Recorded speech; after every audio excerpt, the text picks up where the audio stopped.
Students had the opportunity to discuss the Charlie Hebdo attacks with a panel of experts on Thursday, February 5th. The CSULB History and French Department hosted the discussion panel in the Multimedia Building on campus Thursday evening. We must not condone violence. Nobody has a right to take a Kalashnikov and kill people. But the discussion that's already going on is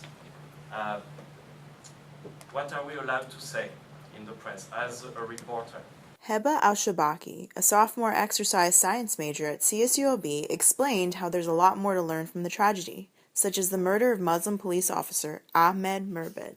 I think what they've said and what I agree with is it's much more offending to the Prophet ﷺ that people were killed in his name, rather than a cartoon that should not raise this level of anger, because nothing that can be said or done will affect the image of the Prophet in our eyes. Al-Shabaki opened up not only questions from students in the panel, but also showed the conflicting views that the panelists had with understanding the tragedy. I'm sorry, I cannot agree with that because it's historically wrong for France. Yeah, sorry about that. There was a question, I think.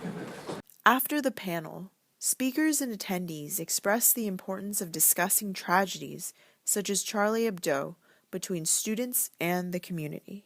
I think that's important because we get to have a more fruitful discussion instead of just commenting, on the articles on Facebook or YouTube. It gets us somewhere, I feel.